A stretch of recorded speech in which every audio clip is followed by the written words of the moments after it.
जहरीली शराब पीने से बिहार के 3 जिलों में हुई मौत के बाद अब सियासत गर्मा गई है। इसी कड़ी में कांग्रेस ने राज्य सरकार पर निशाना साधते हुए जमकर खरी खोटी सुनाई है।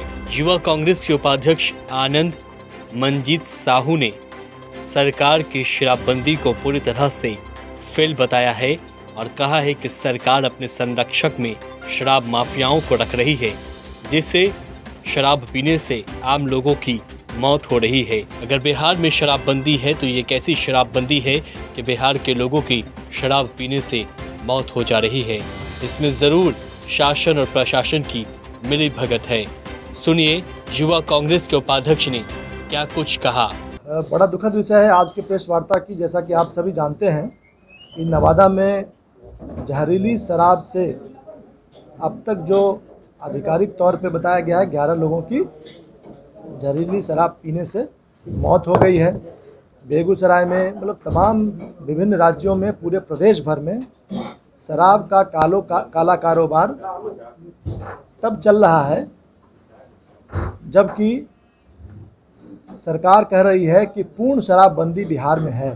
दुर्भाग्यपूर्ण ये है कि नवादा की जो घटना है उस घटना में राज्य सरकार के आला अधिकारी, राज्य सरकार के जो मुख्यमंत्री हैं और जो शीर्षस्थ नेता हैं भारतीय जनता पार्टी और जनता दल यू के, चाहे वो श्री नीतीश कुमार हैं मुख्यमंत्री के तौर पे, तारकिशोर प्रसाद जो उप मुख्यमंत्री हैं, और इन सब के इशारे पे जो स्थानीय प्रशासन है, जो जिला प्रशासन है, वो यह कह रहा है कि जो मौत हुई है वो जहरीली शराब से नहीं बल्कि वो मौत हार्ट अटैक से हो गई है या डायरिया से हो गई है।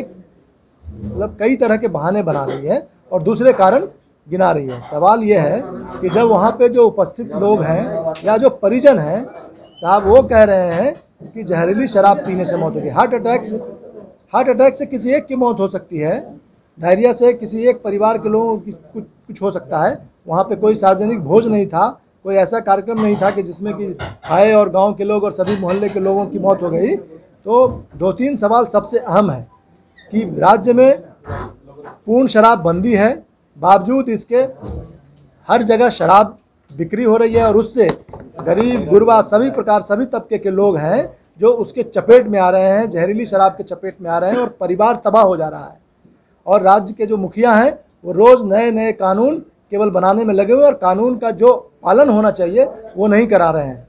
क्या राज्य सरकार जो है, जो राज्य के जो लोग हैं उनको मरने के लिए छोड़ना चाहती है सिर्फ इसलिए क्योंकि राज्य को बैक डोर से राज्य सरकार को काला कारोबार के जरिए धन उगाही करना है।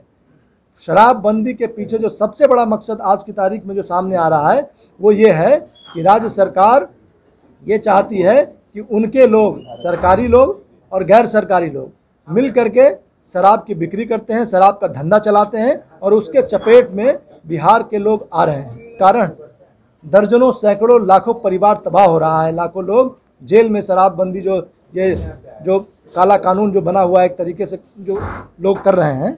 तो हमारा ये कहना है कि राज्य सरकार के जो जिलाधिकारी और आरक्षी अधीक्षक हैं वो सरकार के इशारे पे काम कर रहे हैं। इसलिए हमारी ये मांग है, बिहार प्रदेश युवा कांग्रेस की ये मांग है कि नवादा की घटना जो खास तौर से हुई है उसके लिए एक न्यायिक जांच कमेटी गठित की जाए और उस जांच कमेटी को इस पूरा जांच का जिम्मा दिया जाए कि किस परिस्थिति में वहाँ पे शराब किस तरीके से बिक्री हो रही थी और जहरीली शराब से लोगों की मौत हुई है। हमारे तो स्रोत ये कह रहे हैं कि और भी बड़ी संख्या में लोग जहरीली शराब के चपेट में वहाँ पे आए हैं।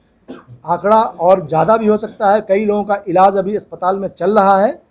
तो सरकार अविलंब पूरे प्रदेश भर में जो शराब का काला कारोबार कर रही है अपने जरिए पूर्ण शराबबंदी तथा कथित पूर्ण शराबबंदी के नाम पर, तो वो जो है ये ड्रामा बंद करे और पहले अगर आपने कानून बनाया है तो कानून को सुनिश्चित करने का, और यदि आपसे कानून पालन नहीं किया जा रहा है, करवाया जा सकता है, तो राज्य सरकार को, चाहे वो मुख्यमंत्री नीतीश कुमार हो, चाहे वो भारतीय जनता पार्टी के उप मुख्यमंत्री नेता जो हैं तारकिशोर प्रसाद हैं, उनको मुख्यमंत्री पद और उप मुख्यमंत्री पद का त्याग कर देना चाहिए। क्योंकि यदि आप बिहार की जनता और बिहार के लोगों की रक्षा नहीं कर सकते हैं और उनको उनकी सुरक्षा नहीं कर सकते हैं और कानून जो बने उसका पालन नहीं करा सकते हैं, तो आपको पद पर बने रहने का कोई अधिकार नहीं है।